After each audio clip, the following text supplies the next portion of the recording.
되는 시간 인투 라이프 소그룹 나눔을 위한 퍼듀교회 팟캐스트 지금 시작합니다. 안녕하세요. 퍼듀 한인 커뮤니티 성도 여러분. 한 주간의 삶을 말씀으로 함께 돌아보는 시간 인투 라이프입니다. 와, 정말 또 한 주가 순식간에 지나갔네요. 늦은 밤까지 연구실 불을 밝히고 또 끝없는 과제랑 씨름하면서 각자의 자리에서 정말 애쓰셨습니다. 근데 문득 그런 생각 들 때 있지 않으세요? 아, 방금 했던 그 말만 좀 되돌리고 싶다.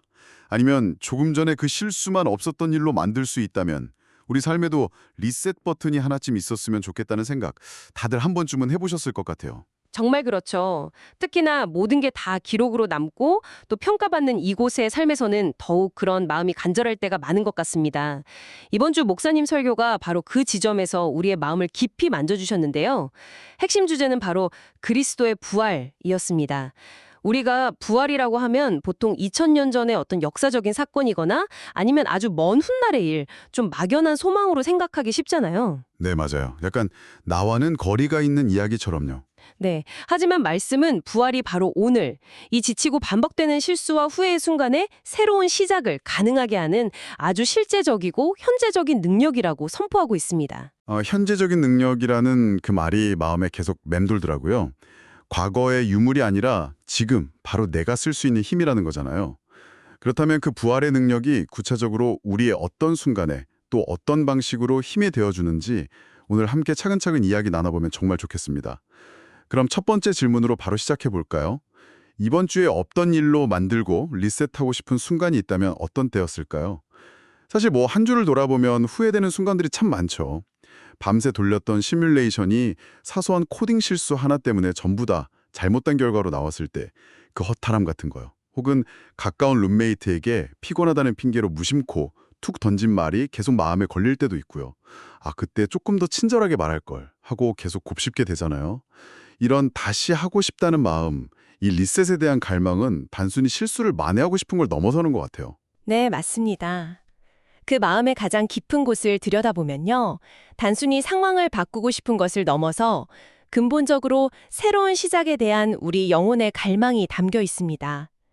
나는 왜 이럴까 하는 자기 혐오에서 벗어나서 온전히 새로운 존재로 서고 싶은 마음이죠. 그리고 이 간절한 리셋에 대한 갈망이야말로 부활이 우리에게 주는 첫 번째 유익인 칭의와 정확하게 연결됩니다. 아, 칭의. 하나님께서 우리를 의롭다고 여겨주신다는 바로 그 개념이군요. 이게 우리의 작은 실수들과 어떻게 연결될 수 있을까요? 우리가 저지른 실수를 없던 일로 만드는 그런 수준의 리셋이 아니기 때문입니다. 그리스도의 부활은 컴퓨터의 파일 하나를 삭제하고 복원하는 그런 차원의 사건이 아니에요. 아, 이건 아예 망가진 하드디스크를 통째로 바꾸고 최신 운영체제를 새로 설치하는 것과 같은 전적인 리셋입니다. 죄 때문에 하나님과 완전히 단절되어서 회복 불가능한 상태였던 우리의 존재 자체를 근본부터 완전히 새롭게 재창조하신 하나님의 사건인 거죠. 로마서 4장 25절 말씀이 이 사실을 아주 명확하게 증언합니다. 예수는 우리가 범죄한 것 때문에 내줌이 되고 또한 우리를 의롭다 하시기 위하여 살아나셨느니라. 우리를 의롭게 하시려고, 그러니까 우리에게 완전히 새로운 신분을 주시려고 부활하셨다는 말씀이군요. 바로 그겁니다. 목사님께서 설교에서 이걸 정말 기가 막힌 비유로 설명해 주셨죠? 바로 영수증 비유입니다. 네, 영수증요. 우리가 상상할 수 없는 어마어마한 죄의 빚을 지고 있었는데 하나님께서 예수 그리스도의 십자가 죽음으로 그 모든 빚을 남김없이 다 갚아주셨어요. 그리고 부활을 통해서 자, 여기 모든 계산이 완벽하게 끝났다는 증거다 하시면서 우리 손에 영수증을 쥐어주신 겁니다. 와, 그러니 우리가 삶에서 리셋하고 싶다고 느끼는 그 순간은 나는 어쩔 수 없는 죄인이구나 하고 절망하는 자리가 아니고요. 오히려 하나님이 주신 이 완전한 칭의의 영수증을 내 삶에서 실제 능력으로 사용하고 싶어하는 거룩한 갈망의 순간이라고 볼 수 있는 겁니다. 와, 관점이 완전히 달라지네요. 실수 앞에서 좌절하는 게 아니라 이미 받은 영수증을 꺼내보면서 아니야, 내 신분은 이게 아니지 하고 선포할 수 있는 기회라는 거군요. 그런데 이런 실수나 실패의 경험이 다른 사람과의 관계 속에서 특히 거절당하거나 내 노력을 인정받지 못할 때 유독 더 아프게 다가오는 것 같아요. 밤새워 준비한 발표가 지도 교수님의 날카로운 지적 한마디에 그냥 와르르 무너져 내릴 때, 동료들에게 제안한 아이디어가 차갑게 외면당할 때, 정말 세상이 나를 거부하는 것 같은 그런 깊은 좌절감을 느끼잖아요. 왜 우리는 이 거절의 경험에 이토록 속수무책으로 흔들리는 걸까요? 설교에서 인용된 프란시스 쉐퍼의 통찰이 이 질문에 아주 깊은 답을 줍니다. 그는 거절당할 때 우리가 느끼는 고통의 정도가 마치 영적인 온도계와 같다고 말했습니다. 영적인 온도계요? 네. 즉, 거절의 아픔이 크면 클수록 세상의 인정과 사람들의 평가에 내 존재의 가치를 걸고 있는 옛 자아가 여전히 내 안에서 얼마나 강력하게 살아 움직이는지를 보여주는 증거라는 거죠. 와, 영적인 온도계라니 정말 뼈아픈 비유네요. 내 아픔의 크기가 곧 내 옛자아의 크기라는 거니까요. 그렇죠. 나의 가치와 정체성을 그리스도 안에 있는 나가 아니라 연구 실적이 좋은 나, 사람들에게 평판이 좋은 나, 유능하다고 인정받는 나에 두고 있기 때문에 그 외부적인 조건들이 조금이라도 흔들리면 내 존재 전체가 뿌리째 뽑히는 듯한 고통을 느끼게 되는 겁니다. 목사님께서 요한계시록의 비유를 들어 설명해 주셨듯이 이건 마치 세상이라는 화려한 짐승의 등에 올라타려는 시도와 같습니다. 그 위에 올라타면 잠시 사람들의 환호와 인정을 받으면서 만족감을 느낄 수 있겠죠. 하지만 그 짐승은 결코 우리를 통제하고 비참한 파멸로 이끌 뿐입니다. 세상적인 방법으로는 우리 영혼의 근원적인 목마름을 결코 채울 수가 없거든요. 세상의 인정에 목숨을 거는 옛자. 결국 그 옛자의 문제를 해결하지 않고서는 계속해서 거절의 아픔에 시달릴 수밖에 없다는 말씀이시네요. 그러고 보니 설교의 중심 비유였던 겨자 씨 이야기가 떠올라요. 땅 위에 멀쩡히 전지하는 씨앗은 늘 새들에게 먹힐까 봐 불안에 떨며 살아가지만 용기를 내서 땅에 묻혀 자신을 포기하고 죽으면 오히려 거대한 나무로 자라나서 새들에게 안전한 안식처가 되어준다는 그 비유요. 이 비유에 비춰볼 때 우리가 땅에 묻히는 것, 즉 자기 부인을 하기 두려워서 여전히 땅 위에서 버티고 있는 모습은 구체적으로 어떤 것들일까요? 공동체 안에서 우리가 흔히 경험하는 모습들인 것 같아요. 예를 들면 내 지식과 경험을 절대적인 기준으로 삼는 지적 자존심 같은 거요. 네네. 토론이나 회의 중에 다른 의견이 나오면 그걸 사실로 받아들이기보다 내 지성에 대한 공격으로 느끼고 굉장히 방어적으로 변하는 모습이죠.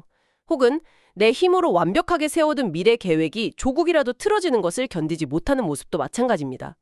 심지어 다른 사람의 생각이나 감정, 상황까지도 내 뜻대로 통제하려는 욕구, 이런 것들이 모두 하나님 앞에서 죽기를 거부하고 씨앗인 채로 땅 위에서 버티고 있는 우리의 모습이라고 할 수 있습니다.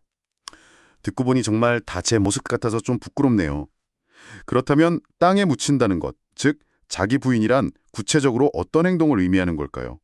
그냥 모든 걸 체념하고 수동적으로 포기하라는 의미는 분명 아닐 텐데요. 물론입니다. 성경이 말하는 자기 부인은 결코 수동적인 포기나 자포자기가 아닙니다.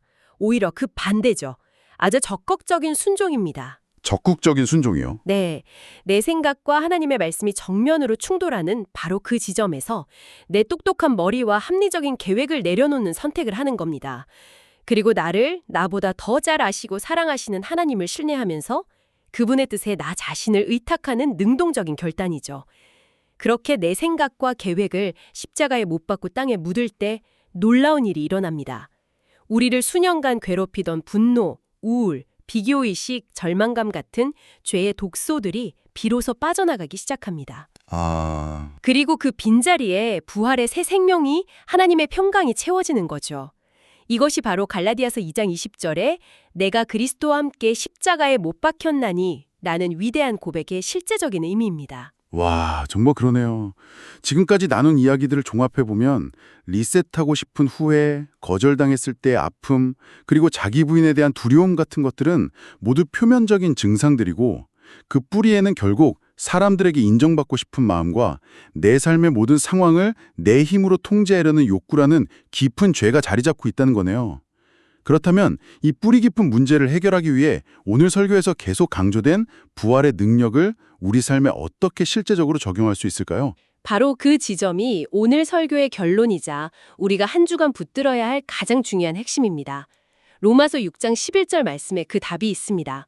이와 같이 너희도 너희 자신을 죄에 대하여는 죽은 자요 그리스도 예수 안에서 하나님께 대하여는 살아있는 자로 여길지어다. 이 여길지어다라는 단어에 모든 비밀이 담겨 있습니다. 여길지어다. 사실 이 말이 그냥 그렇게 생각해봐 좋게 생각하려고 노력해봐 같은 일종의 심리적인 자기암시처럼 들릴 때도 있거든요. 충분히 그렇게 생각할 수 있습니다. 하지만 원어의 의미는 그보다 훨씬 더 강력하고 객관적입니다. 목사님께서 설명해 주셨듯이 이 단어는 고대의 회계장부에 기재하다, 계산을 끝내다 라는 의미로 사용되던 단어입니다. 아, 회계장부요? 네. 즉, 이미 모든 계산이 끝나고 장부상에 완료라고 도장이 찍힌 사실을 그대로 인정하고 받아들이라는 명령인 거죠. 이것은 내 감정이나 느낌, 의지에 달린 문제가 아닙니다. 그리스도께서 십자가에서 모든 죄값을 치르시고 부활하심으로 우리의 구원과 새로운 신분이 이미 법적으로, 역사적으로 확정되었다는 객관적인 사실을 믿음으로 받아들이는 행위, 그것이 바로 여기는 것입니다. 아, 나의 감정 상태와 상관없이 이미 완성된 객관적인 사실에 근거해서 나를 바라보는 거군요. 내 기분이 어떻든 나는 이미 죄에 대해 죽은 자라는 사실을 선포하는 거네요. 그렇습니다. 그래서 설교에서 순서의 중요성을 그토록 강조하신 겁니다. 많은 사람들이 이 순서를 거꾸로 해요. 먼저 하나님께 살아있는 자가 되어서 좋은 감정과 거룩한 능력을 얻은 후에야 죄를 이길 수 있다고 생각하죠. 하지만 성경의 순서는 정반대입니다. 첫째, 먼저 죄에 대하여는 죽은 자로 우리 자신을 여겨야 합니다. 거절감 때문에 마음이 무너질 때, 분노가 치밀어 오를 때, 미래에 대한 불안이 나를 통제하려고 할 때, 그 감정에 빠져드는 대신 믿음으로 선포하는 겁니다. 나는 이 거절감에 대해 이미 죽었다. 나는 이 분노에 대해 십자가에서 죽었다. 이것은 더 이상 나를 지배할 수 없다. 이미 죽은 시체에게 죄가 어떻게 효력을 발휘하겠습니까? 먼저 죽음을 선포하는 것. 그게 시작이군요. 네, 그 믿음의 선포가 있고 난 후에야 비로소 두 번째 단계인 하나님께 대하여는 살아있는 자가 되는 은혜로 나아갈 수 있습니다.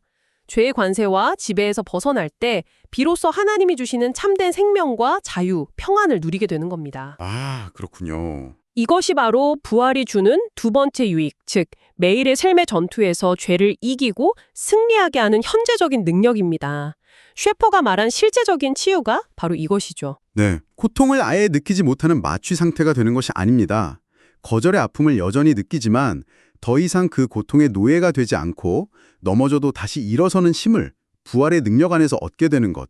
그것이 진정한 치유입니다. 오늘 나눔을 정리해보면 그리스도의 부활은 단지 교리책 안에 갇혀있는 과거의 사건이나 막연한 미래의 소망이 아니라 오늘 나의 후회와 상처, 두려움의 한복판에 실제적으로 공급되는 능력의 원천이라는 말씀이네요. 이 능력을 힘입어 우리는 매 순간 나는 죄에 대해 죽었고 하나님께 대해 살았다고 선포하며 날마다 새로운 삶을 살아갈 수 있다는 큰 격려를 얻게 됩니다. 맞습니다. 부활하신 예수님을 만난 제자들의 삶이 그 가장 확실한 증거이죠. 그들은 세상이 주는 부귀영화를 얻어서가 아니라 살아계신 주님을 만났기 때문에 그 누구보다 찬란하고 담대하게 빛나는 삶을 살아낼 수 있었습니다. 그렇다면 마지막으로 우리 공동체 모두에게 이 질문을 던지며 마무리하고 싶습니다.